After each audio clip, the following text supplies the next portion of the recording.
원래 이번에 리뷰할 영화는 닥터 슬립으로 일찌감치 정해놨었는데 아니 도대체 이게 무슨 일인지 가뜩이나 상영시간도 긴 영화가 죄다 띄엄띄엄이라 볼 수가 없었습니다.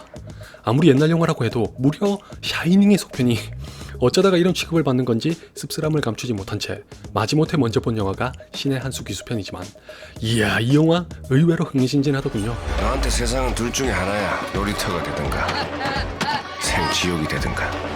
신의 한 수 기수편은 2014년에 정우성 씨가 주연했던 신의 한 수의 스피노프입니다.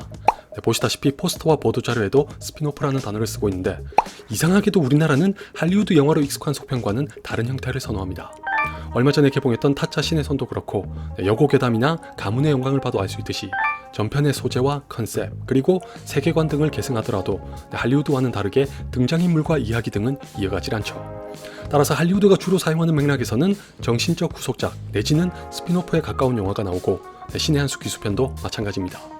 이 말인즉슨 이 영화도 전편에서 봤던 주요 캐릭터는 단 한 명도 나오지 않는 대신 바둑을 소재로 하되 액션의 비중이 상당히 큰 복수극이라는 것에서 궤를 같이 합니다.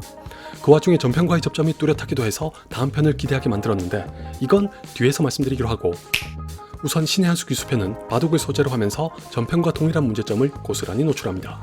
재밌게 보셨든 아니든 간에 전편이 바둑을 빙자한 액션 영화 내지는 복수극이라는 것에는 아마 모든 분들이 동의하실 거라고 생각합니다. 그럴만도 한 게 바둑이 워낙 느리게 전개되는 수싸움이다 보니 호흡이 빨라야 하는 영화로 만들기에는 제약이 심해서 다른데 중점을 둘 수밖에 없었겠죠. 이 점을 어떻게 받아들일지에 따라서 호불호가 갈릴 것 같은데 만약 불호가 심하셨던 분이라면 귀수편은 실망이 더 크실지도 모릅니다. 왜냐하면 전편이 흥행에 성공했던 요인들 중에서 그리 중요하지 않다고 파악한 탓인지 바둑의 비중과 역할이 한참 적어졌습니다. 심지어 바둑판을 제대로 보여주는 장면도 거의 없어서 이번에야말로 바둑은 진짜 거들 뿐입니다. 설사 바둑에 대해 잘 아는 분들이 보시더라도 뭐가 어떻게 돌아가는 건지 모르는 게 당연할 정도로 귀수편에서의 바둑은 주인공의 복수극을 전개하는 데 필요한 도구에서 그칩니다. 조심해. 머릿속으로 두는 거야. 눈을 감고 머릿속으로. 솔직히 전 그래서 이 영화가 더 마음에 들었습니다. 아주 간단한 이유 때문인데 어차피 제가 바둑을 정말 1도 모르기 때문에 거기에 시간을 투자할 바에는 그냥 액션에 방점을 찍으면서 빠르게 치고 나가는 지금이 좋았거든요. 아닌 게 아니라 귀수편은 딱 숨 쉴 틈만 주면서 시종일관 몰아붙입니다. 그런 의미에서 이를테면 전편이 영화라면 귀수편은 게임에 가까운 구성입니다. 다들 잘 아시다시피 게임은 처음에 스토리 영상을 보여주면서 바탕을 깐 후에 본격적으로 게임을 시작하면 미션을 달성해야 하는 방식이잖아요. 귀수편이 정확히 그렇습니다.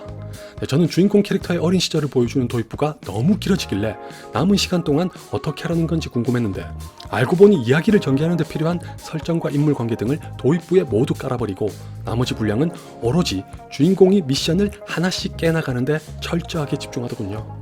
그 바람에 이야기와 캐릭터의 완성도가 떨어진다는 단점이 발생하는 동시에 도입부를 거친 후부터는 거두절미하고 액션과 복수에 올인한다는 장점이 발생합니다. 개인적으로는 이 장점이 단점보다 크게 와닿으면서 특히 연출과 편집을 칭찬하고 싶었습니다. 리건 감독은 귀수편이 장편 데뷔작으로 보임에도 불구하고 위험천만해 보일 수도 있는 연출을 뚝심 있게 고집하면서 말 그대로 이 영화의 색깔을 결정해버립니다. 예를 들어 제가 앞에서 딱 숨 쉴 틈만 준다고 말씀드렸는데 김요원 씨가 연기한 캐릭터가 그 역할을 하면서 군데군데 유머를 심어주지만 리건 감독은 그럴 때조차도 영화의 톤은 절대 흐트러뜨리지 않고 끝까지 유지합니다. 게다가 중요한 순간마다 주인공의 어린 시절을 소환해 이야기의 틈을 메우면서 긴장을 팽팽하게 끌어올리는 편집까지 더해진 덕분에 지루할 틈이 없었습니다. 다만 바로 이 편집이 귀수편에서 바둑의 비중과 역할을 대폭 축소시킨 주범입니다. 바둑을 두는 동안에 정작 바둑판이나 수싸움은 보여주지 않고 다른 데로 물꼬를 터서 긴장을 제공하는 방식을 바꿔버리거든요. 방금 말씀드린 대로 저는 그게 좋았지만 바둑에 충실하길 원하시는 분들에겐 치명적인 단점입니다. 바둑의 신이 있다면 아마 너처럼 둘 것 같다. 귀신의 수를 쓰는 귀수. 반대로 저처럼 이런 점이 마음에 드시거나 단점을 감내하실 수 있는 분이시라면 적어도 돈과 시간이 아깝진 않으실 거라고 생각합니다.